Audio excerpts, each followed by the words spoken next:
to the nation now. I'm Pradeep Nambiar. In this, we talk about the news affecting the nation, Maharashtra and Mumbai. As they say, in every system, there's a conflict between abiding law and arbitrary power. The test for every democracy.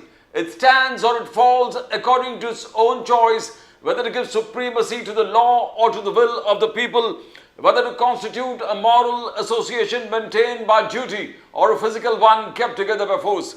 We are joined by esteemed guests in our studios today. We got Lakshman Savji Saab from the Bharatiya Janata Party. Savji Saab, welcome to the show. Namaskar. Fantastic, नमस्कार Savji Saab. Pradeep ji नमस्कार। नमस्कार sir, नमस्कार। संजय पहले द्विवेदी जी। पहले संजय तो द्विवेदी हमारा जी। जय श्री राम, जय हर श्री हर राम। महादेव, जय भवानी, जय शिवाजी। जय भवानी, जय शिवाजी। हर दर्शकों को हर बहुत बहुत बधाई। बधाई, नव बधाई, वर्ष की बधाई। सभी दर्शकों को बहुत बहुत बधाई।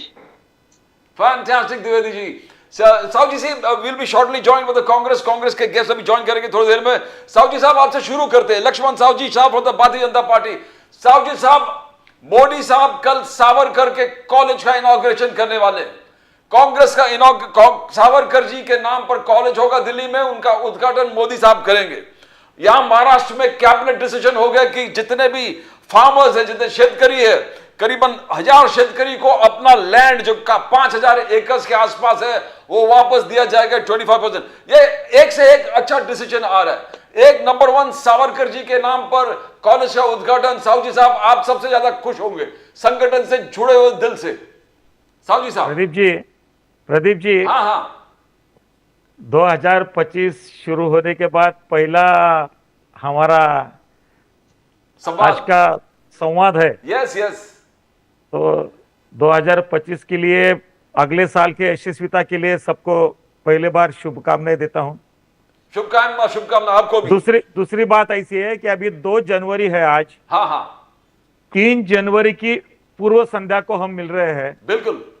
3 जनवरी हमारे लिए, हमारी जो ऐतिहासिक और आज भी वर्तमान में जिनका नाम लिया जाता है, महिला शिक्षकों को, महिला पढ़ने वालों को, महिलाओं के क्षेत्र में जो हमारी सबसे आइडियल है, वह सावित्रीबाई फुले की जन्मतिथि कल है 3 जनवरी। वाह, फैंटास्टिक। और 1831 में उनका जन्म हुआ था। हाँ हाँ। तो लगभग 193 साल होने जा रहे हैं। हाँ हाँ 200 साल पूरे हो जाएंगे 7 साल के बाद।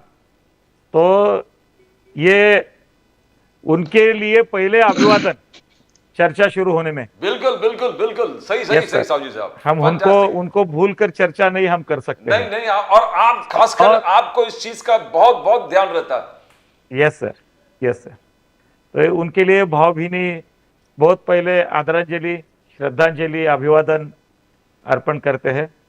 और अभी आपने जो कहा, सावरकर जी सिर्फ नाम लिया, तो जैसे छत्रपति शिवाजी महाराज जी का नाम लेने के बाद पहले खून खौलता है और रोमांच खड़े हो जाते हैं, वैसे ही सावरकर जी का नाम लेने के बाद हम दिन का जब सूरज निकलता है तभी छत्रपति शिवाजी महाराज का और सावरकर जी का नाम लेकर हमारा दिन शुरू होता है रोज का। बिल्कुल। तो सावरकर जी का हमारे जीवन में बहुत अनन्य साधारण स्थान है। उन्होंने जो पढ़ाया है हमको देशभक्ति के लिए, हमारी स्लोगन ये है, देशभक्ति तुझं नाव सावरकर सावरकर, राष्ट्रभक्ति तुझं नाव सावरकर सावरकर। ये हम नासिक में रोज हमारा मंत्र रहता है। उनके जन्मगांव नासिक में है, कर्मभूमि नासिक है, भगूर यहाँ जन्म स्थान है नासिक के नजदीक। तो इसलिए सावरकर जी का जो बचपन से लेके पूरा क्रांतिकारी कार्यकाल या पूरा आगे का जीवन जो नासिक में बीता हुआ है, इसलिए सावरकर हमारे लिए बहुत आदरणीय स्थान है। और सावरकर जी का पूरा, फिर चाहे उनका लिटरेचर हो, चाहे विज्ञानवादी दृष्टिकोण हो, चाहे सामाजिक काम हो, चाहे राष्ट्रीय विचारधारा हो, चाहे क्रांतिकारकों के लिए काम हो, अभी हमारी मराठी भाषा को जो अभिजात भाषा का जो दर्जा मिला है, तो उसके लिए मराठी भाषा के लिए जो शब्द की निर्मिति है वो भी सावरकर जी की बहुत सारी है, विशेषताएं है। तो पूरा कुटुंब राष्ट्र सेवा में कैसे जिंदगी कुटुंब की बितानी चाहिए, इसका एक आदर्श उदाहरण सावरकर की पूरा कुटुंब है, पूरा फैमिली है सावरकर जी का। चाहे उनके भाई हो, चाहे उनके भाभियां हो, चाहे उनके घर की कोई बेटे हो या कोई भी हो। तो सावरकर नाम लेने के बाद राष्ट्रभक्ति कैसी, जैसे हमारी आध्यात्मिक क्षेत्र में भक्ति भाव का एक उत्तुंग नाम जो होता है, भक्ति कैसी की जा सकती है, वैसे संत नामदेव का नाम लिया जाता है। वैसे राष्ट्रभक्ति क्या होती है, इसके लिए सावरकर का नाम पहले लिया जाता है, सावरकर जी का।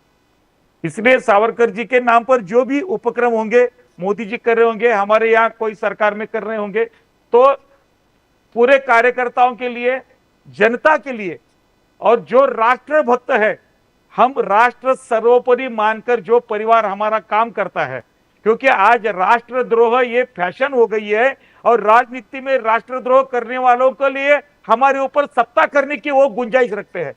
उस जमाने में राष्ट्र भक्ति के लिए, राष्ट्र ज्वार उभारने के लिए आज सावरकर जी का पूर्ण जो प्रेरणा स्रोत है, उनकी कविताएं है, उनका लिटरेचर है, उन्होंने जो इतिहास सामने रखा है भारत के स्वतंत्रता के पहले का और स्वतंत्रता के बाद का भी, वो हमारे सबके युवकों के लिए, सब समाज के लिए, सब राजनीतियों के लिए, सब सामाजिक कार्यकर्ताओं के लिए वो एक आदर्श उदाहरण रहता है। मैं द्विवेदी जी के पास आता हूं। द्विवेदी जी, उद्धव ठाकरे जी ने कल एक लेख लिखा था परसों, तो उसमें कहा कि लोकतंत्र की हत्या, यह साल इस प्रकार से देखा जाएगा कि किस प्रकार से लोकतंत्र का हत्या हुआ, स्पेशली देश में और महाराष्ट्र में। उन्होंने हर चीज का जिक्र किया। उन्होंने महाराष्ट्र में किस प्रकार से मराठा आंदोलन चला उसका जिक्र किया, और कैसे मराठा आंदोलन को कुचलने के लिए सरकार ने अलग अलग जातियों को उकसाया, भड़काया, उसका जिक्र किया। अमित शाह अंबेडकर जी पर कहा उस पर। तो उद्धव जी ने पूरा कहा कि ये पूरे साल जो बीता हुआ साल था वो लोकतंत्र का मैसाकर ऑफ डेमोक्रेसी, यानी लोकतंत्र का हत्या वाले साल को ऐसे देखा जाना चाहिए।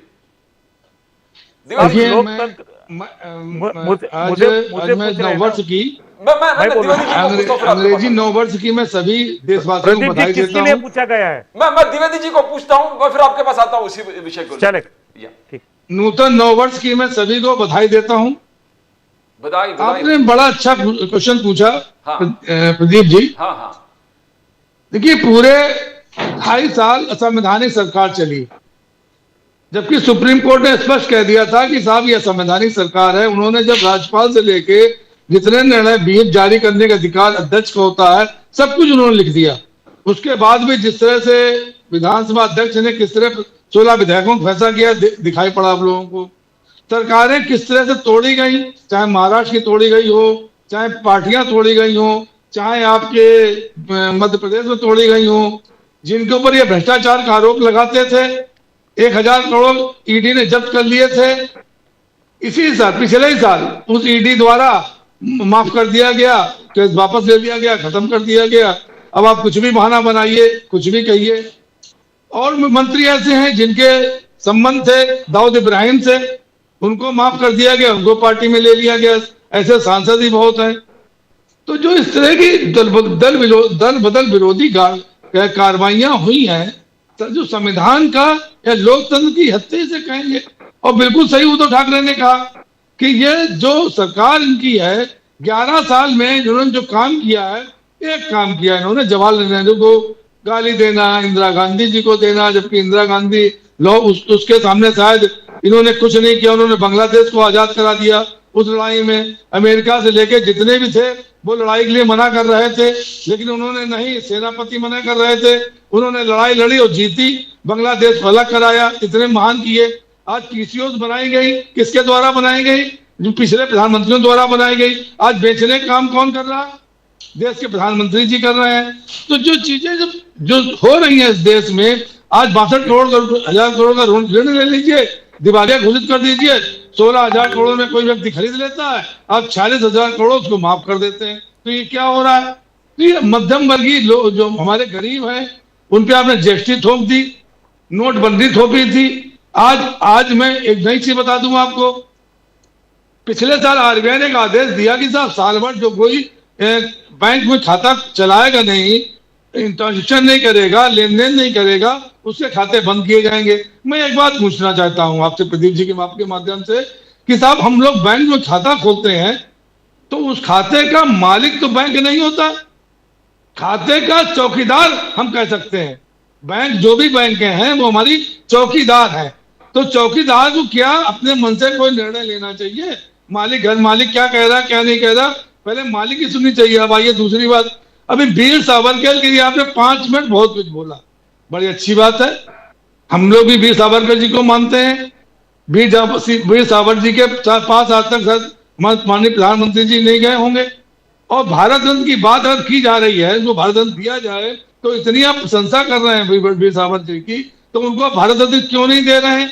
और एक बात और है, वीर सावरकर के साथ साथ जो हैं तमाम ऐसे ऐसे व्यक्ति, ऐसे लोग थे जिन्होंने लड़ाइयां लड़ी, जिन्होंने लड़ा, देश की आजादी के लिए लड़ा, तो सिख ईसाई मुस्लिम सबने लड़ा। तो आप सबका नाम क्यों नहीं लेते हैं? बस इसलिए नाम लेते हैं क्योंकि राहुल गांधी ने माफीनामा मांग लिया, माफीनामा की बात करने लगे, इसलिए इनको सिर्फ पूरे पूरे देश में जितने भी हमारे महान लोग थे जिन्होंने लड़ाइयां लड़ी, चंद्रशेखर आजाद की बात करिए, तमाम ऐसे लोग हैं, भगत सिंह की बात करिए, नहीं करनी है। तो जो जो इनके राजनीतिक फायदे का व्यक्ति होगा, चाहे वो पुरुष, चाहे वो अंग्रेजों की लड़ाई लड़ने वाला हो, चाहे वो लड़ाई लड़ने वाला हो, अगर सुशांत सिंह राजपूत की बात करेंगे मरने की, तो बात कैसे करेंगे? सब 3-3 महीने केस चलाएंगे, सरकार को बदनाम करेंगे, सब मुंबई पुलिस, महाराष्ट्र की पुलिस को बदनाम करेंगे और सीबीआई जांच कराएंगे। अब आप देखिए मतलब इस तरह की जो घटनाएं हैं कि कितनी गलत है। महाविकास अघाड़ी में 100 करोड़ वसूली सरकार, और निकला कितना? 1,70,00,000 रुपए निकला। तो ये चीजें जो क्या है, ये संविधान के विरुद्ध है, लोकतंत्र के विरुद्ध है। लोकतंत्र में हर व्यक्ति का जीने का अधिकार है।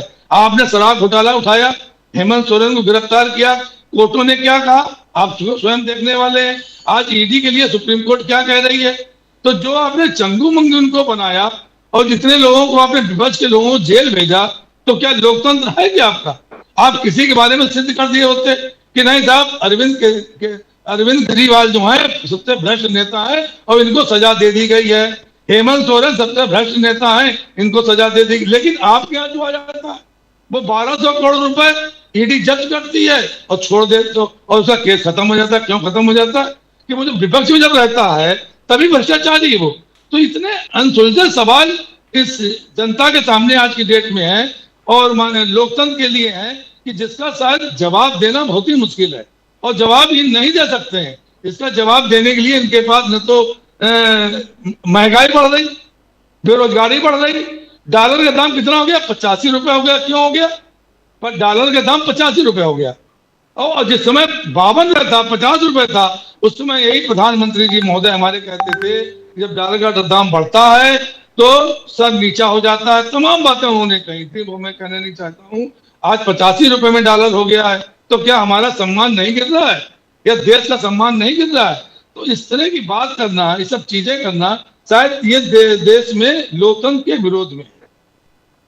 साहब जी साहब, आपने देखा द्विवेदी, संजय द्विवेदी जी, यूबीटी, उद्धव बाला साहब ठाकरे सेना, उद्धव जी ने कल जिस प्रकार से जिक्र किया था, मतलब मैसेकर ऑफ डेमोक्रेसी, लोकतंत्र का हत्या किस प्रकार से गए साल में हुआ पूरे महाराष्ट्र में और पूरे देश में, राइट फ्रॉम मराठा आंदोलन से लेके ओबीसी आंदोलन से लेके अंबेडकर पे अमित शाह जी जिस प्रकार से व्यक्तित्व कहा था, परभणी में जो हो गया, बीड़ में जो हो गया, हर चीज को लेकर उद्धव जी ने कहा कि ये ठीक नहीं होगा और इलेक्शन ईवीएम के बारे में बोले। तो साहब जी साहब कैसे देखते हो आप उद्धव जी का ये कहना? साहब बात ऐसी है, उद्धव जी और हम पिछले 2.5-3 साल तक पहले से 25-30 साल साथ में थे। एक बात ऐसी है, बाद में उन्होंने उनकी विचारधारा को तिलांजलि देकर जो सोनिया गांधी, राहुल गांधी और शरद पवार के साथ में गए, वो मुख्यमंत्री की लालच में गए, ये सबको मालूम है। लेकिन लोकतंत्र की हत्या, जब 30 साल हम साथ में थे, लोकतंत्र की हत्या अनुशासन काल में 1975 में इमरजेंसी के कालावधि में जब हुई थी ना, वो लोकतंत्र की हत्या थी सबसे पहले। और लोकतंत्र की हत्या कैसे बोलते हैं? अगर सत्ता में लोकसभा के चुनाव के नतीजे ईवीएम के ऊपर अच्छे आ गए तो लोकतंत्र का सम्मान हो गया। और वही ईवीएम मशीन पे जब विधानसभा में जब विजय हमारे पार्टियों को मिलती है तो लोकतंत्र की हत्या। ये ऐसे कैसे, ये तो स्टेटमेंट ऐसा कैसे होता है? जब पश्चिम बंगाल का चुनाव नतीजे आते हैं तो वहां लोकतंत्र की हत्या नहीं है, जब झारखंड के नतीजे आते हैं तो वहां लोकतंत्र की हत्या नहीं है, जहां प्रियंका गांधी केरल में वायनाड में विजयी होती है वहां लोकतंत्र की हत्या नहीं है, और हम विजयी होते हैं तो लोकतंत्र की हत्या है। यह कैसे हो सकता है?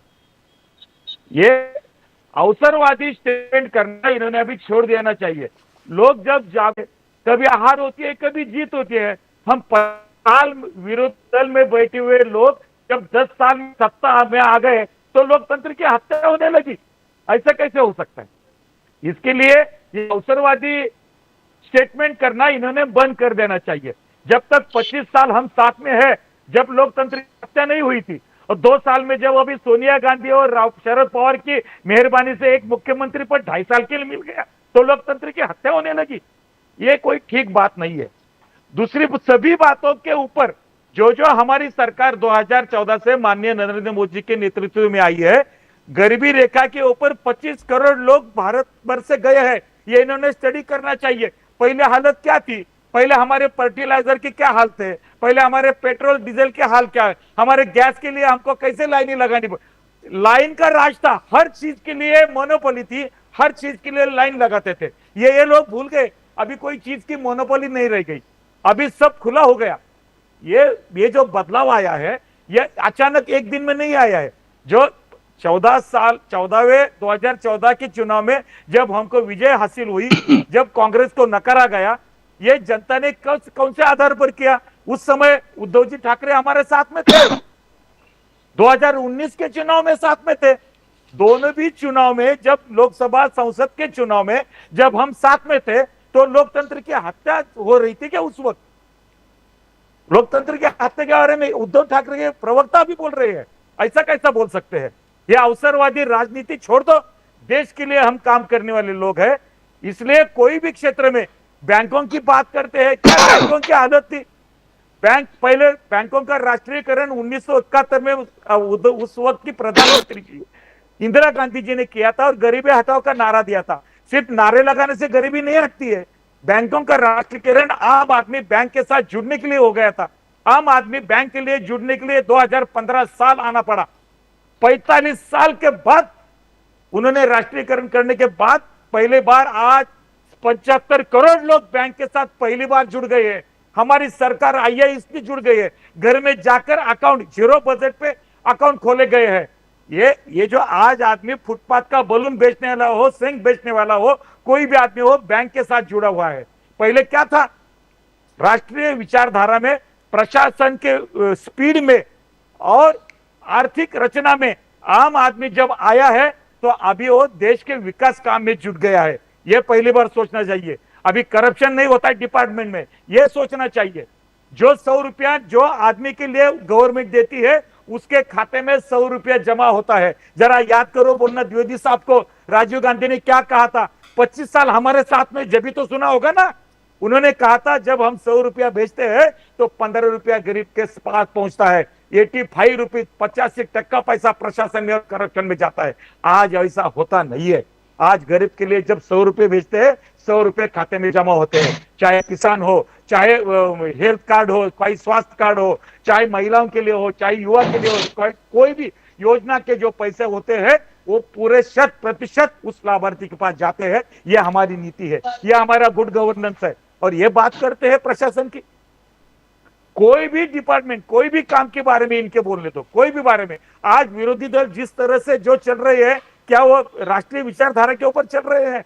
क्या राष्ट्रीय मानसिक? हमारा पहले से नारा था राम मंदिर का। राम मंदिर बनाने के लिए और राम मंदिर विरोध के लिए 40-40, 30-30 वकील देकर जिन्होंने ऑपोज किया, उनके साथ उद्धव ठाकरे आज जाके बैठे हैं। ये उनका लाइन ऑफ एक्शन है, ये उनकी विचारधारा है।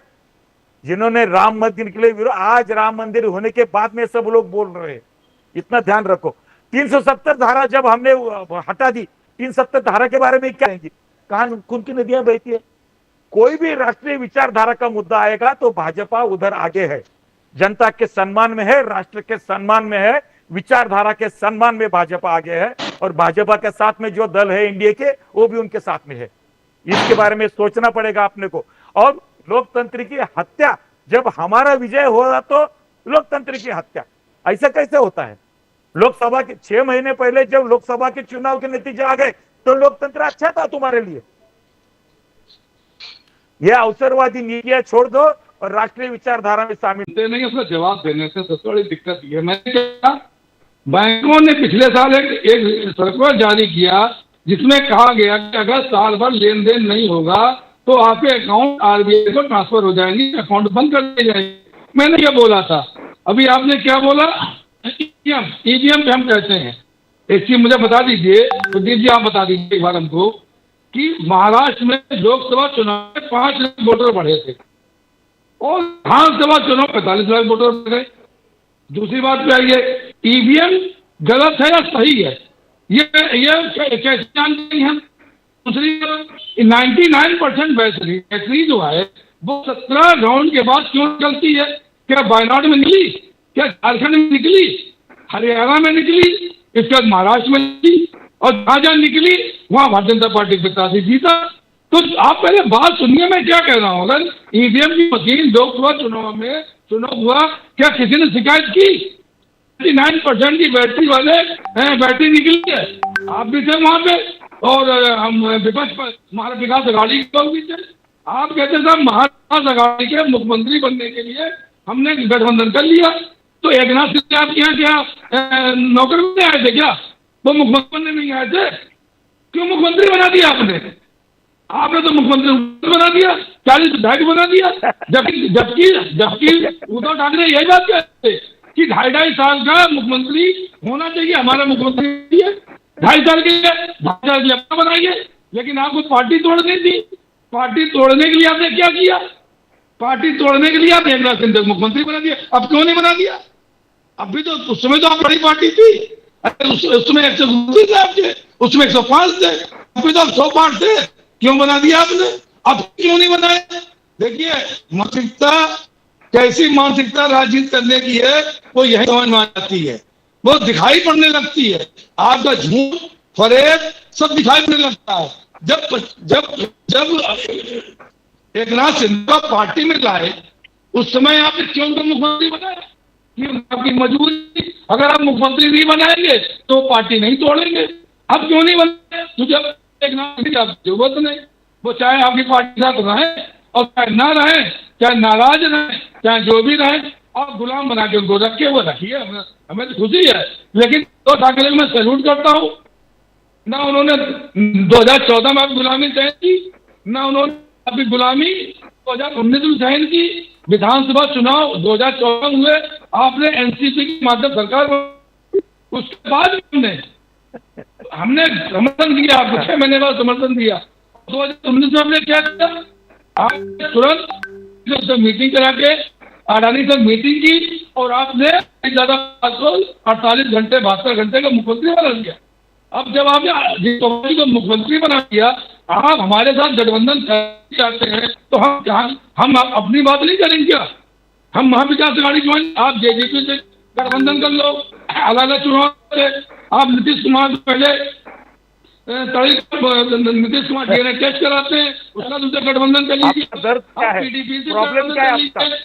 नहीं पीडीपी से गठबंधन कर लीजिए आप, हम गठबंधन तो हम क्या है? आपका प्रॉब्लम क्या है? हमारा दर्द कोई नहीं, हम तो आपको बता रहे हैं आपका दर्द, जो आप दर्द अभी बयां कर रहे थे अपना कि साहब हम क्यों गए, हमारा कोई दर्द नहीं, हम तो आपको आप ही बात में जवाब दे रहे हैं। आपका हमारी पार्टी के आपका क्या?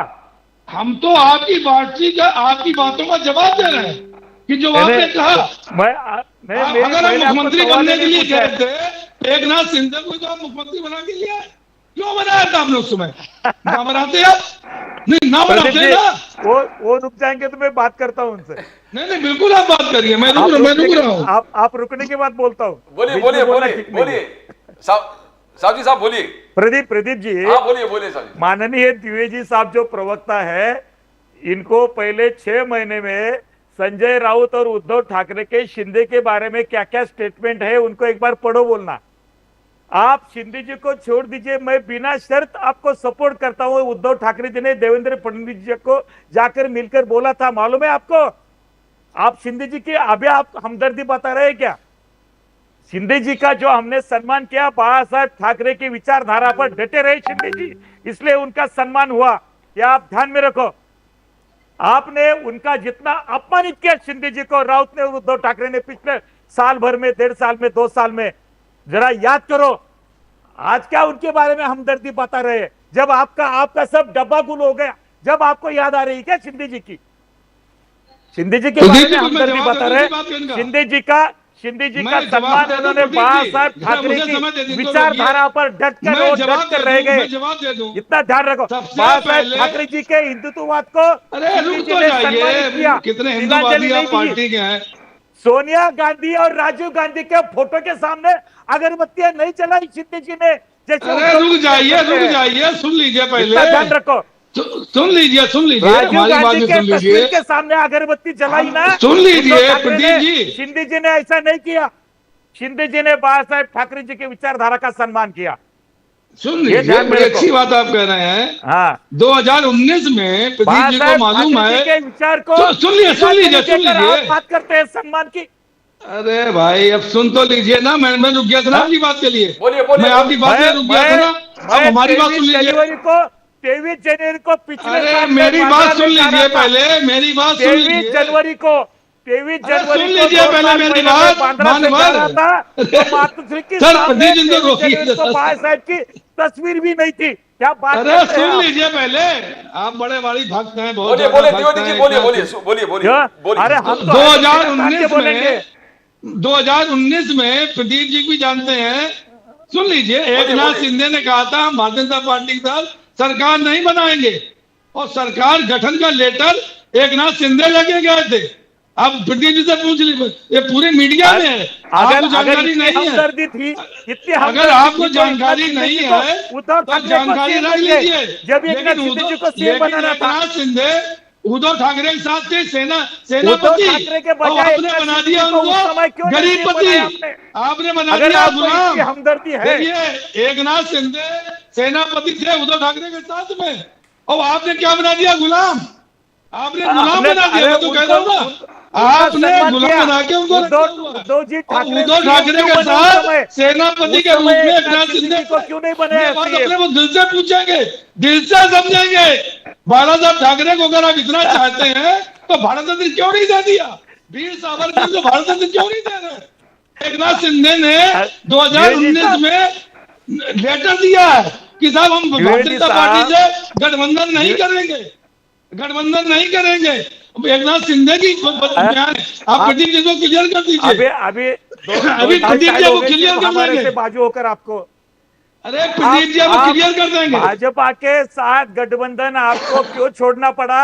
ये सोनिया गांधी, राहुल गांधी, शरद पवार जी के राष्ट्रीय विचारधारा में है। अभी क्या बात, सब राष्ट्रीय विचारधारा में है। आप ज्यादा सब राष्ट्रभक्त हैं, अवसरवादी, आपसे ज्यादा भारतीय जनता पार्टी को भ्रष्टाचारियों के साथ मिलाती है।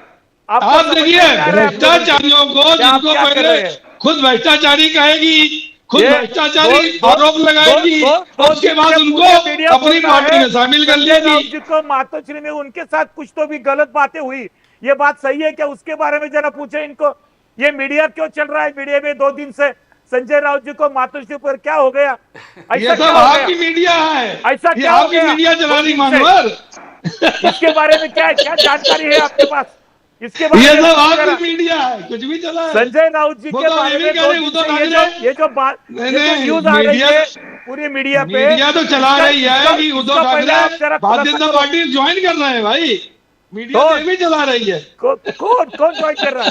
मगर द्विवेदी जी, कौन ज्वाइन कर रहा है? मतलब द्विवेदी जी बहुत खबर चल मीडिया भी चला रही है, बहुत खबर चल रहा है। आपकी जो न्यूज आ रही है मातोश्री की, उसके ऊपर क्या कहना है आपका? कोई न्यूज नहीं है, सब फर्जी न्यूज है, सब फर्जी न्यूज है। प्रदीप जी को शिंदे जी बहुत क्लियर कर लीजिए। अब मैं द्विवेदी जी, जैसे अगर वो न्यूज फर्जी है तो अच्छे है, साहू जी साहब जिस प्रकार से कहा कि अगर ये देखो न्यूज फर्जी है तो अच्छा है, हम तो यही कहेंगे। साहू जी साहब ने लेकिन कहा न्यूज है, हिंदुत्व पर आप लोग कहां पर है, आप किसके साथ खड़े हो?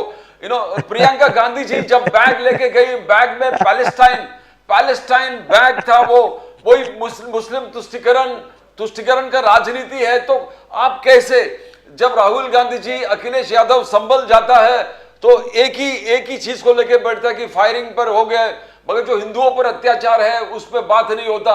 तो क्या ये बदलता हुआ उद्धव ठाकरे जी है द्विवेदी जी? क्या वो बदलता? आप संभल से ज्यादा दूर नहीं है, तो किस प्रकार से आप देखते हो?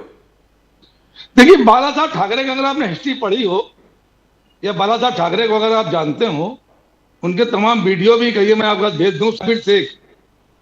साबिर शेख हमारे यहाँ मंत्री थे, और बाला साहब ठाकरे के समय थे, मनोहर जोशी जी मुख्यमंत्री थे, साबिर शेख जी हमारे यहाँ मंत्री थे, कैबिनेट मंत्री थे। अभी समझ लीजिए उनको कैबिनेट मंत्री बनाया गया था।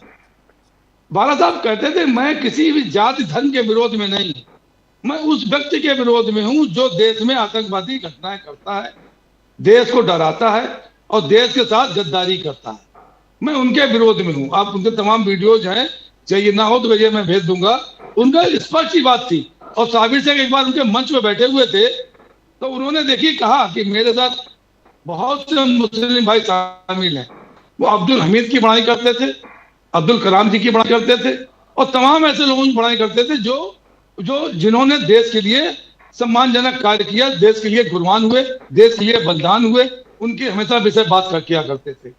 आज जो बात ये कह रहे हैं, एक नाथ शिंदे जी के बारे में मालूम होना चाहिए कि 2019 सबसे ज्यादा विरोध करने वाले, भारतीय जनता पार्टी के साथ ना आने वाले एक नाथ शिंदे थे। 2.5 साल तक मंत्री रहे। इसके बाद अब सीबीआई, ईडी सबका डर दिखाया गया, उनको डर दिखाया गया, मुख्यमंत्री का ऑफर दिया गया। तो हो सकता है स्वार्थ और लालच में उन्होंने आ गए, लेकिन आज एक नाथ शिंदे खुद सोच रहे होंगे कि हम उद्धव ठाकरे के साथ सेनापति के रूप में थे। आज उनकी हालत क्या गुलामों जैसी है। आज जो विभाग चाहते वो भी नहीं मिल रहा, जिसको मंत्री बनाना चाहते उसको नहीं बना सकते हैं, अपनी उनकी कोई वजूद नहीं है। तो ये भारतीय जनता पार्टी है। जैसे मायावती के साथ रही, मायावती खत्म कर दिया। आज मायावती कोई विधायक भी नहीं है, जेजेपी के साथ रही, खत्म कर दिया, चुनाव अलग अलग लड़े थे। आज नीतीश कुमार जी को भी बिहार में खत्म करने की बात चल रही है। शायद 19 विधायक जाए तुम हैं, तो शायद पाला बदलने खरबराग में बैठे हुए हैं और बदलने की बात है।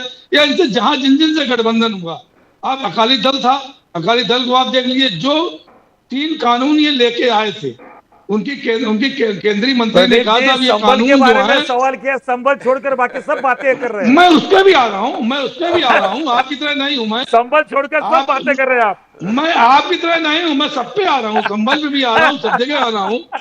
मैंने संभल के लिए बाला साहब ठाकरे की बात कही। प्रदीप जी ने सवाल उठाया संभल के बारे में, उसका जवाब नहीं है आपके जवाब में। अरे भाई, हमने बाला साहब ठाकरे की बात कही है, क्या कही, क्यों कही? संभल की तो हमने कहा।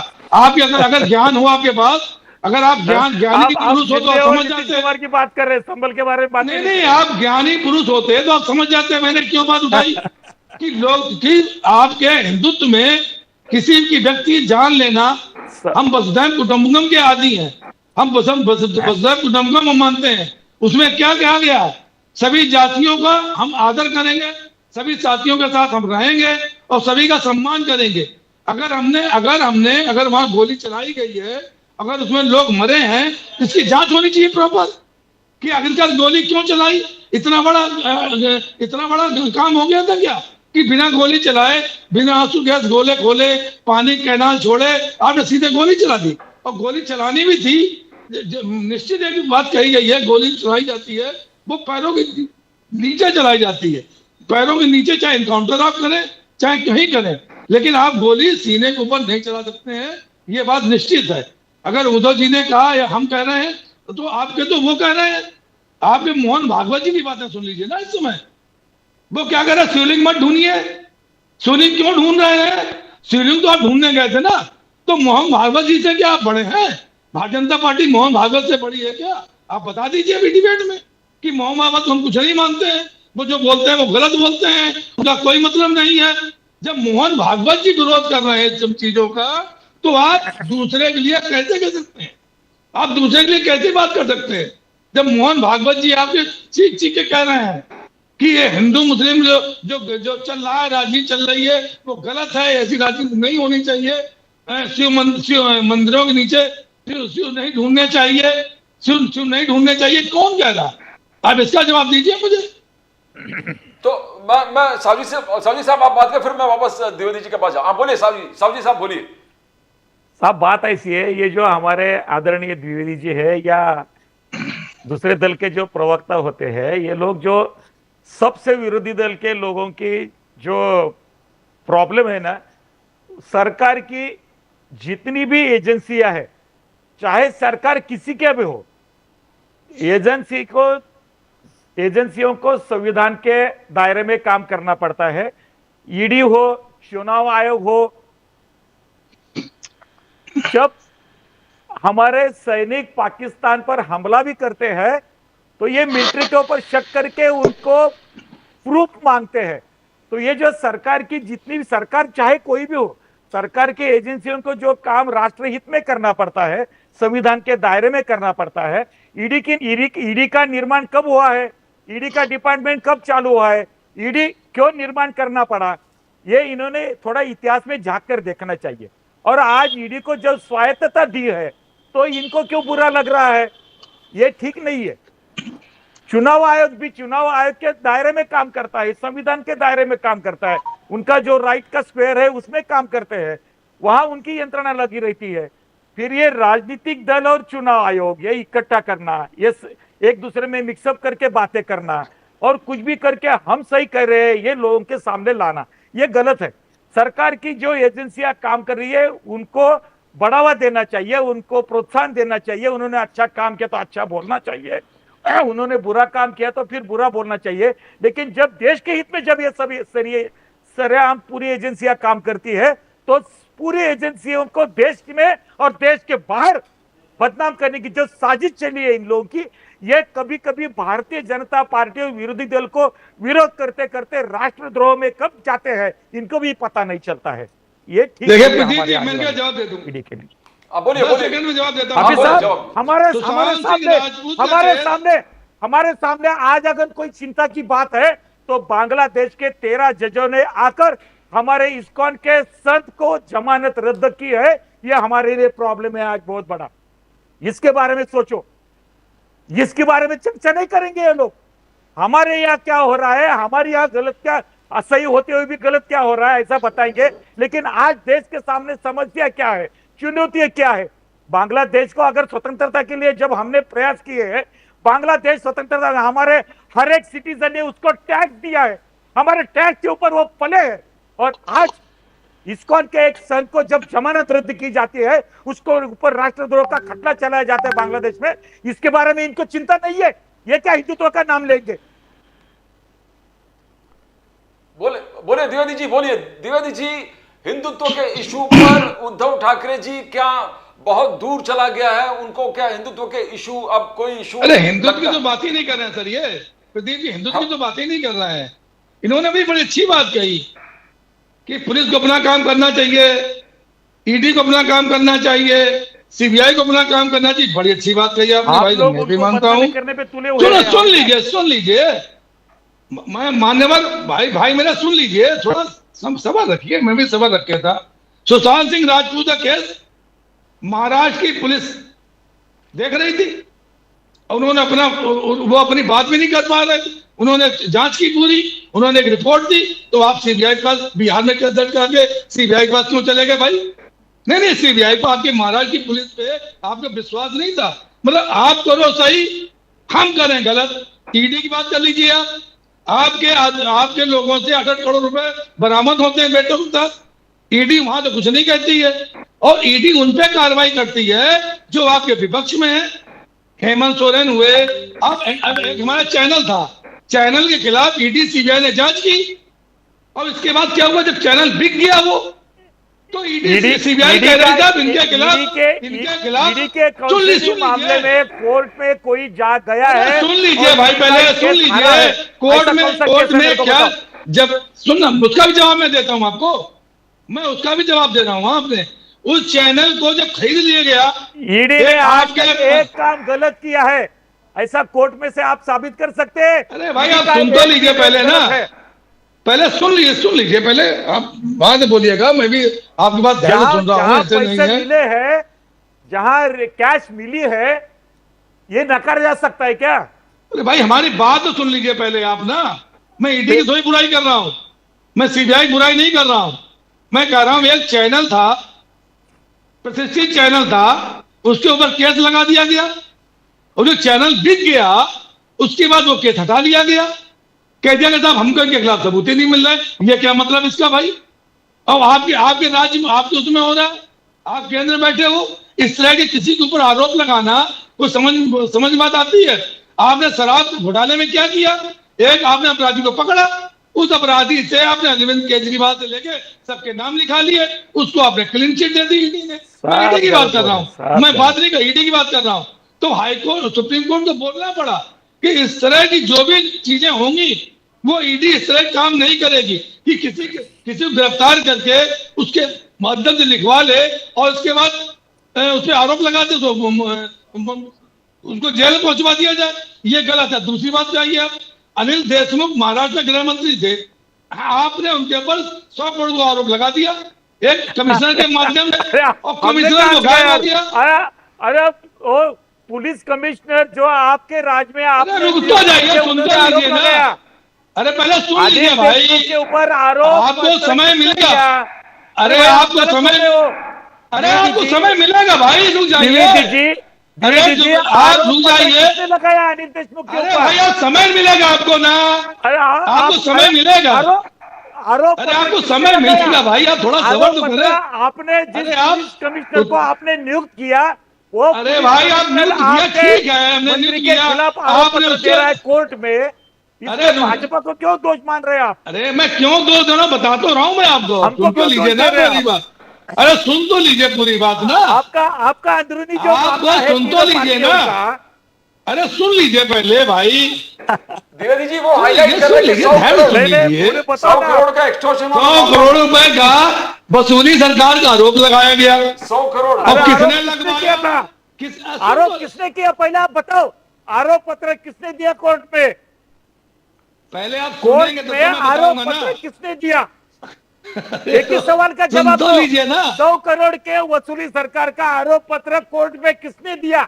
अरे सुन तो लीजिए आरोप पत्र। अरे बोलिए ना आप, किसने अरे दिया भाई था? क्या भाजपा के कार्यकर्ता ने दिया? किसने दिया था?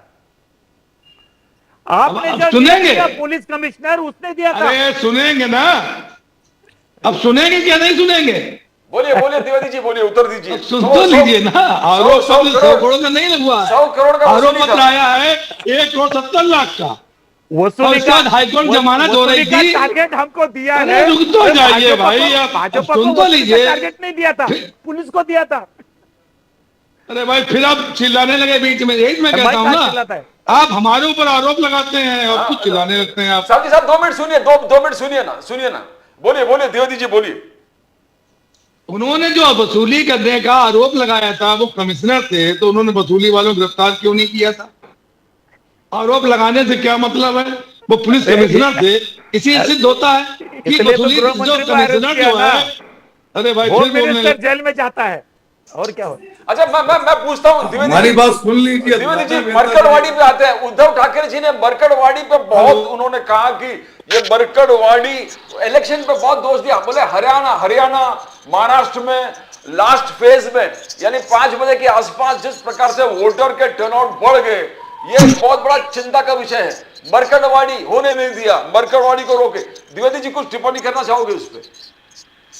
देखिए मैं बात आपकी सुन नहीं पाया हूँ क्योंकि आवाज थोड़ी धीमे आ रही। आप क्या पूछा आपने, सवाल पूछिए। उद्धव ठाकरे जी ने ईवीएम पे फिर जो प्रश्न चिन्ह उठाया था 2 दिन पहले, उन्होंने कहा देखो हरियाणा में और महाराष्ट्र में लास्ट फेज में जो है जबरदस्त तरीके से वोटिंग हो गया। ये अनएक्सपेक्टेड था, अनयूजुअल था, ये स्वाभाविक नॉर्मल रूटीन में होता नहीं है, इसलिए बीजेपी जीत पाए। जब हमने मरकड़वाड़ी में मॉक पोल करना चाहा, चुनाव आयोग हमको बुलाता है। हाँ बोलिए द्विवेदी जी। चुनाव आयोग हमको बुलाता है, वहां पे कांग्रेस को बुलाता है और ईवीएम की जांच करने कहता है, तो जो ईवीएम यूज है उसको नहीं देता है। वो जनरल कह देता आप जांच कर लीजिए आप। तो जो ईवीएम यूज नहीं हुई है उसकी आप जांच क्या कर लेंगे? उनको उनको देना चाहिए, जो ईवीएम यूज हुई है उस पर आदमी जांच करेगा ना, लेकिन वो नहीं देता, टरका के चला दे निकाल देता है। तो कहता मैंने सब दिखा दिया। जो 99% बैटरी हाई हो रही है, जबकि मैं मोबाइल में भी डिस्कस कर रहा हूँ, तो ये मैं रख दूंगा अभी 3 दिन बाद निकालूं तो क्या 99% बैटरी इसकी हो जाएगी? इसके मतलब अगर कोई यूज करेगा तो उसको जरूरत पड़ेगी बैटरी की, तो चार्ज करेगा। तो 99 बैटरी जो झारखंड में नहीं मिली, वायनाड में नहीं मिली, या जहां जहां चुनाव हुए वहां नहीं मिली, लोकसभा चुनाव में नहीं मिली 98% बैटरी, लेकिन हरियाणा चुनाव में और महाराष्ट्र के चुनाव में 17वें राउंड के बाद जो ईवीएम मिली उसकी 99% बैटरी थी। और आज तक इसका जवाब चुनाव आयोग नहीं दे पाया है। चुनाव 45 लाख वोटर कैसे बढ़ गए, कहां से बढ़ गए, इसका जवाब नहीं दे पा रहा। कैसे बढ़ गए, कहां से बढ़ गए? 5 लाख वोटर थे। क्या ये संभव है कि 4 महीने के अंदर, 5 महीने के अंदर, 4 महीने मान लीजिए आप, 45 लाख वोटर बढ़ जाएंगे? क्या ये संभव है? नहीं संभव है। इसका जवाब नहीं दे पा रहा है। तो देखिए ये सब चीजें जो है, मैं कहता हूँ चुनाव गठन किया गया, ईडी का गठन किया गया, लेकिन सीबीआई गठन किया गया, लेकिन जिस तकनीकी से आज भारतीय जनता पार्टी इनको चला रही है, मैं कहता हूं जो इनकी पार्टी में जाता है उस पर ईडी जो है आरोप पत्र क्यों नहीं दाखिल करती है, और क्यों उनको बरी हो जाते हैं? जो पार्टी के बाहर है, विपक्ष में है, उन पर ईडी कार्रवाई करती है। अभी शराब कांड का मैं किस्सा सुना दूं आपको। सुप्रीम कोर्ट जमात एक व्यक्ति की लगी थी क्योंकि उनको बॉलिंग जमात मिली थी कि परमानेंट जमात नहीं मिली थी। सीबीआई के वकील, ईडी के वकील आए, वो कहते साहब हमारे पास कोई सबूत नहीं इनके खिलाफ में, और इनको जमानत दे दीजिए, जमानत उनको परमानेंट दे दी गई। शराब कांड में इतना हो हल्ला हुआ, और आज चूंकि राष्ट्रीय पार्टी बन गई है, अब शराब कांड गायब हो गया। तो क्यों गायब हो गया? हेमंत सोरेन के खिलाफ जो आरोप पत्र जो लगाया गया वो हाईकोर्ट कह रहा है, हाईकोर्ट कह रहा साहब इनके खिलाफ ऐसा कुछ मिला ही नहीं। तो जब हाईकोर्ट का नहीं मिल रहा है तो ईडी कहां से मिल जाएगा? ईडी ने प्रोड्यूस ही नहीं कर पाई, कुछ है नहीं कुछ भी। मैं वही आपसे कह रहा हूं, अगर संवैधानिक संस्थाएं हैं, चाहे चुनाव आयोग हो, चाहे ईडी हो, चाहे सीबीआई हो, उनको बिना किसी दबाव के अगर वो चलेगी तो देश का सम्मान बढ़ेगा। देश सम्मान इससे बढ़ेगा, देश सम्मान इससे नहीं बढ़ेगा कि आप विदेशों में दिखाएं कि साहब मैंने मुख्यमंत्री को गिरफ्तार कर लिया और एक दूसरे मुख्यमंत्री को गिरफ्तार कर लिया, और जब छोटी जमात उनकी हुई तो उनके ऊपर आरोप सिद्ध नहीं कर पाए। हाईकोर्ट को कहना, सुप्रीम कोर्ट को कहना पड़ रहा कि साहब इनके खिलाफ कुछ मिला ही नहीं। हेमंत सोरेन के खिलाफ भी यही हुआ। तो ये इसमें बदनामी किसकी होती है? 85 रुपए डॉलर आज है। आज महंगाई, बेरोजगारी कहां से कहां पहुंच गई है, इससे आपको कोई मतलब ही नहीं। अभी आप नंदरानी गा रहे हैं, जुमलेबाजी कर रहे हैं, वीर सावर जी को दीजिए भारत में हिंदुइज्म सम्राट बाला ठाकरे को आप मानते हैं? आप कहते नहीं उन्होंने अच्छे कार्य किए, तो सही बात, समाज के लिए उन्होंने कार्य किए, तो उनको भाषण दीजिए। आप वीर सावरकर को भाषण क्यों नहीं दे रहे? सावजी साहब को पूछते हैं। सावजी साहब, मरकड़वाड़ी का सवाल पूछा, उन्होंने कितनी चर्चा की? मरकड़वाड़ी, सावजी साहब, मरकड़वाड़ी में क्या शरद पवार साहब जैसे प्रकाश कह रहे हैं कि जयप्रकाश नारायण जैसे उठाव होगा, रेवोल्यूशन होगा? उद्धव जी भी वही कह रहे हैं, क्या एक उठाव होगा, रेवोल्यूशन होगा वहां से? मरकड़वाड़ी से क्या पूरा देश में एक बदलाव का वहां से निकलेगा सिंबल? साहब बात ऐसी है, चुनाव हो गए, नतीजे निकल गए, अभी सरकार चल रही है। राजनीतिक आरोप तो कुछ भी होते रहेंगे। जो इनको चुनाव आयोग के खिलाफ करने का है, कोर्टबाजी करके कोर्ट में से जो होने का वो हो जाएगा। उसमें क्या है? ये राजनीतिक सिर्फ माजरा बनाकर आप क्या दिखाना चाहते हैं लोगों को? ये गलत है। चुनाव आयोग जब कॉन्स्टिट्यूंसी का चुनाव होता है तो उसके लिए कितनी एजेंसियां हैं, बीएलए से लेके बीएलओ से लेकर उसका जो अधिकारी है उसकी यंत्रणा है, उसके पहले से है। उसका जिस दिन वोटिंग होने के बाद जब मशीन का रूम क्लोज हो जाता है, उसके ऊपर सब बूथ प्रमुख से लेकर सबकी साइनें ली जाती है, हर पार्टी के और अधिकारी के सामने वो सील होता है। काउंटिंग के समय वो सील खुलता है, काउंटिंग के समय वो नंबर चेक किया जाता है, काउंटिंग के बाद में निकाल पत्र, जब नतीजा घोषित होता है, जब रिजल्ट डिक्लेयर हो जाता है तो कब होता है? जब चुनाव आयोग का पूरी खातिरी होती है, पूरा विश्वास होता है कि ये रिजल्ट लग गया है, उसके बाद में किसी का भी चुनाव घोषणा हो जाती है वहां कैंडिडेट की। और उसके बाद में 8 दिन के बाद, 4 दिन के बाद, या अगर नतीजे ऐसे आने के बाद हमारे खिलाफ नतीजा गया, इसके लिए ये सब यंत्रणा को दोष देना वगैरह ये ठीक नहीं होता है मेरे ख्याल से। सावजी साहब, आप संघ से बहुत करीब से जुड़े हैं। मोहन भागवत साहब ने जिस प्रकार से कहा कि अब थोड़ा रहने दो, कि हमने जो चाहा, एक राम मंदिर तो आ गए, बाकी सब चीज, मगर संत समाज में एक प्रकार का एक द्वेष हो गया। बोले संत समाज बोले नहीं नहीं, अत्याचार बहुत हुआ है, तो ये अलग अलग जगह से जो अत्याचार हो गया वहां पर थोड़ा कुछ ना कुछ होना चाहिए। तो क्या मोहन भागवत जी और संत समाज अलग अलग दिशा पे जा रहे हैं? कैसे? आप दोनों को बहुत करीब से देखे हो प्रदीप जी। हाँ। बात ऐसी है, हाँ, जैसे जैसे हिंदुत्ववाद को बढ़ावा देने वाली गतिविधियां तेज हो रही है इस देश में, अभी जो कुंभ होने जा रहा है, और जैसे जैसे वातावरण बन रहा है देश में जागृति हो रही है हिंदुत्व के लिए, और राष्ट्रीय अस्मिता ज्यादा तेजी से जागृत हो रही है, तो इसके विरोध में जो जो बवाल करने के लिए जो लोग तुले हैं, उसका ये एक मामला होता है। मोहन जी बहुत विचारवंत नेता है, और कोई संत के बारे में, हिंदुत्व के बारे में उनका एक लफ्ज भी कभी भारत के खिलाफ नहीं हो सकता है। उनकी जीवनी क्या है, उनका हेतु क्या है, उनका इरादे क्या है, उनका वक्तव्य क्या है, वे अगर स्टडी करके देखेंगे, उनके अंदर झांक कर अगर देखेंगे, तो इसमें संतों के दिमाग में भी कोई गलत नहीं होगा, और हिंदुत्व के बारे में कभी वो गलत नहीं कह सकते हैं, और कभी भी कुछ नहीं हो सकता है। मोहन भागवत जी के बारे में ये जो बवाल बनाया जा रहा है, ये बाहर जो वातावरण बदल रहा है ना, वो जिनसे सहा नहीं जाता, और उनका ये मुकाबला करने के जब काबिल नहीं रहते, जब ऐसे मुद्दे उठाते हैं, इतना ध्यान रखें। तो संत समाज में और मोहन जी में कोई बदलाव, यानी अलग कोई अलग बदलाव नहीं होगा साहब। ये सब बातें बराबर हो जाएगी वक्त पर, जहां होना चाहिए वो उस जगह पे होगी। द्विवेदी जी, क्या आपको नहीं लग रहा है काशी, योगी आदित्यनाथ जी ने कहा कि देखो काशी, अयोध्या, संभल, भोजपुर, जहां जहां अत्याचार हुआ, संभल में 45% हिंदू थे, आज के तारीख में 20% हिंदू, 25% पलायन हुआ। द्विवेदी जी, इस विषय को कोई बात नहीं करता।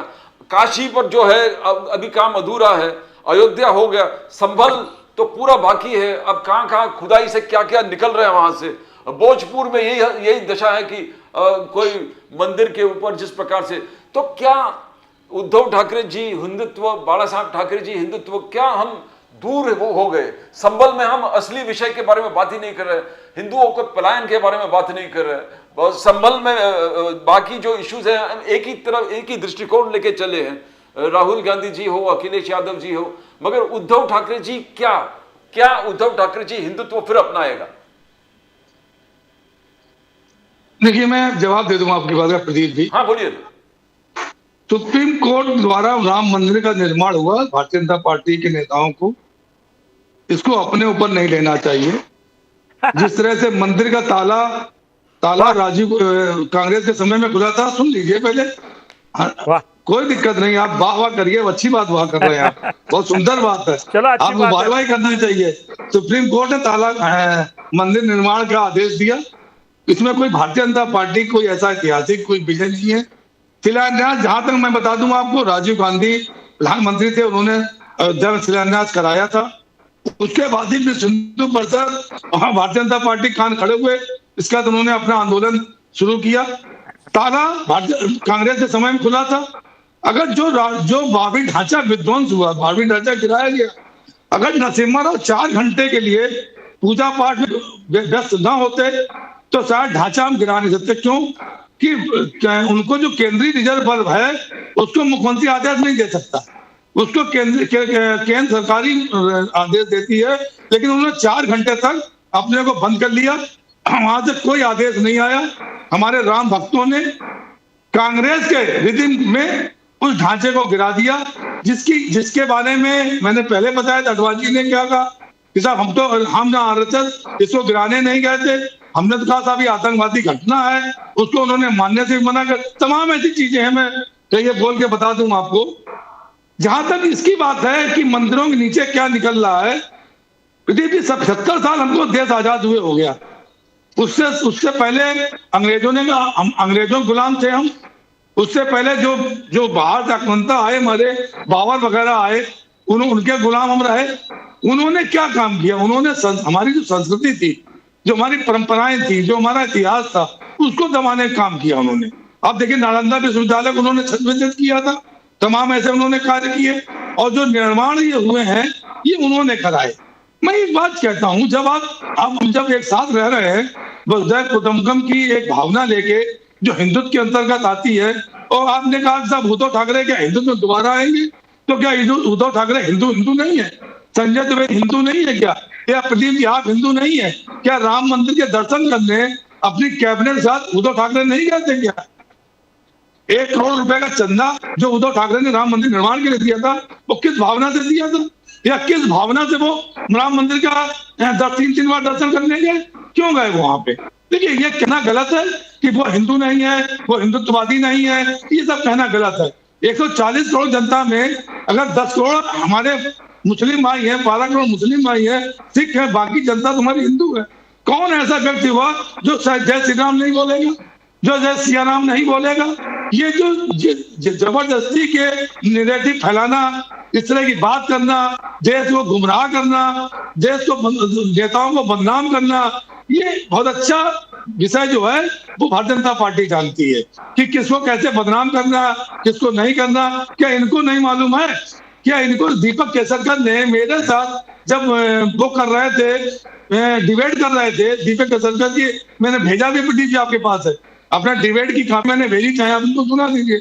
उन्होंने स्वीकार किया कि उद्धव ठाकरे ने शिंदे को मुख्यमंत्री बनाने के लिए कहा था महाविकास अघाड़ी के, जब सरकार गठन हो रहा था, लेकिन सब पार्टियां तैयार नहीं हुई, इसलिए उद्धव ठाकरे जी को बनना पड़ा। ये शिंदे जी भी जानते हैं, और आप चाहे उनको सुना दीजिए, मैंने आपके पास भेजा हुआ है। तो इस तरह की जो बातें करना देश में, या आपको आज बात जो करनी चाहिए, आपने तमाम वीर सावरकर के बारे में बताया, तमाम चीजें कहीं साहब ऐसा कर रहे हैं, कल कोई उद्घाटन करने जा रहे हैं, कुछ करने जा रहे हैं।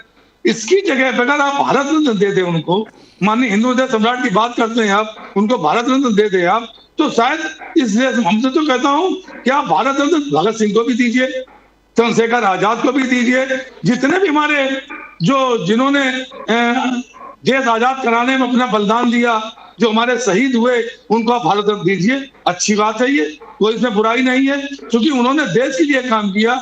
आप एक व्यक्ति ने अपने सर पे ऐसे रख के पिस्तौल से गोली मार ली हो, और अंग्रेजों की गुलामी नहीं सहन की उसने, तो ऐसे चंद्रशेखर आजाद को मैं नमन करता हूँ, ऐसे अब्दुल हमीद को मैं नमन करता हूँ, जिसने देश की रक्षा के लिए अपने प्राण दिए। ऐसे बहुत से लोग हमारे, आप सबको भारत रत्न दीजिए। तो ये कहने की बात देखिए अलग है, क्योंकि भारतीय जनता पार्टी क्या करती है, वीर सावरकर का नाम मिला, क्योंकि राहुल गांधी जी ने थोड़ा कह दिया माफी उन्होंने मांगी थी, तो माफी क्यों मांगी उन्होंने, तो अब उससे उन्होंने ले लिया। ये अब्दुल हमीद की बात नहीं करेंगे, कि चंद्रशेखर आजाद की बात नहीं करेंगे, ये भगत सिंह की बात नहीं करेंगे, और तमाम ऐसे उनकी बात नहीं करेंगे ये ना, क्योंकि उससे तो वोट नहीं मिल पाएगा। महाराष्ट्र में वीर सावरकर की बात करेंगे तो महाराष्ट्र में वोट बैंक की जुगाड़ बन जाएगी। श्री राम की बात करेंगे, भगवान श्री राम की बात करेंगे तो चेन्नई मिल जाएगा और हमारा वोट मिल जाएगा। लेकिन साहू जी साहब इस संघर्ष से जुड़े हुए थे, राम मंदिर के संघर्ष से जुड़े हुए थे। मैं कुछ साहू जी साहब आप कुछ उस पर बात करेंगे, मैं बहुत गई बार आपने बात के बहुत अच्छा लगा। द्विवेदी जी सुनिए, अभी शुरुआत से जुड़े हुए थे। आज 2 जनवरी है, पिछले साल 22 जनवरी को वहां रामलला जी की प्राण प्रतिष्ठा हुई है और बहुत धूमधाम से उत्सव मनाया गया है, और पूरे भारतवर्ष ने पूरे दुनिया को बताया है कि ये हमारी राष्ट्रीय अस्मिता थी और वो आज जागृत हुई है, और इसके खिलाफ हम कुछ सह नहीं सकते। अभी जो हुआ है, अभी बहुत अच्छा बड़े स्तर पर ये मंदिर का निर्माण हुआ है, पूरे लोग वहां दर्शन के लिए जाते हैं। पिछले साल जब मंदिर का निर्माण हुआ था, मैं 1 महीना वहां भक्तों की सेवा में था। कार सेवा के लिए तो हम 2 बार गए ही थे पहले, लेकिन आज भी मंदिर निर्माण के बाद 1 महीना मैं वहां भक्तों की सेवा में खास तौर पर गया हुआ था, और वो हमारे अस्मिता का, श्रद्धा का विषय है, ये कोई राजनीति का विषय नहीं है। और हम वो अभी कर चुके हैं। अभी बात ऐसी है कि हमारे जो हिंदुत्व के अस्मिता के जो मुद्दे हुए हैं, महाराष्ट्र में भारत जोड़ो बोलकर जब राहुल गांधी पूरी दुनिया में जाते हैं, महाराष्ट्र में आकर सावरकर जी को अनाप शनाप बोलने के बाद आदित्य ठाकरे, संजय राउत जब गुलदस्ता लेकर उनके स्वागत में गए थे, महाराष्ट्र में आओ और आप कुछ भी करो सावरकर के बारे में और गुलदस्ता हमारे तरफ से ले लो, उधर ये नीति अपनाने की राहुल गांधी के साथ ने, और यहाँ टीवी के ऊपर बात करने की क्या ऐसा करो वैसा करो ऐसा करो वैसा करो, ये दोहरी राजनीति नहीं चलेगी। इसलिए आपको लोगों ने विधानसभा के चुनाव में आपकी जगह बता दी है, इतना ध्यान रखो। द्विवेदी जी, क्या कुछ सुधार होगा? नहीं, बहुत अच्छी बात कही। और प्रधानमंत्री जी को परजीवी बना दिया। महाराष्ट्र की जनता ने प्रधानमंत्री को, जो बेचारे 303 सीटें लाए थे, आज परजीवी प्रधानमंत्री बन के बैठे हुए हैं। और परजीवी की बात दूसरे कर रहे हैं। आज परजीवी प्रधानमंत्री, मनमोहन सिंह जी परजीवी प्रधानमंत्री थे, आपको परजीवी थे वो। मनमोहन सिंह ने जो कार्य किए हैं, कांग्रेस के कितने सांसद थे? मनमोहन सिंह ने, चिल्लाइए मत भाई, चिल्लाइए मत। अरे भाई चिल्लाइए मत, चिल्लाइए मत, चिल्लाइए मत। आप प्रवक्ता है, आप स्टडी करके बोलना चाहिए। अरे चिल्लाइए मत। जो मनमोहन सिंह ने कार्य किए हैं अपने 10 साल में, शायद मोदी जी जिंदगी में नहीं कर पाएंगे। कार्यकाल में मोदी जी जिंदगी में नहीं कर पाएंगे। जो उन्होंने न्यूक्लियर, उससे भी ज्यादा सांसद आज हमारे हैं। अरे जो मनमोहन सिंह ने कार्य किए हैं, उसको देश जिंदगी भर याद रखेगा, जिंदगी भर याद रखिएगा। मनमोहन सिंह के कार्यों की जनता, मनमोहन सिंह के कार्यों की जनता जिंदगी भर याद रखेगी।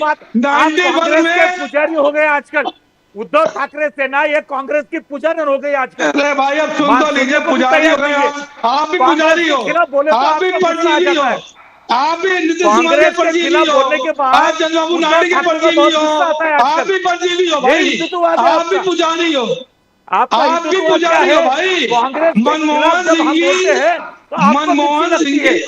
मनमोहन सिंह की बात करना आज ये गलत है। जो उन्होंने देश के लिए कार्य किया वो आप कभी नहीं कर पाएंगे। मैं उनसे मिला भी था, मैं उनसे मिला भी हूँ, मैं उनसे मिला भी हूँ।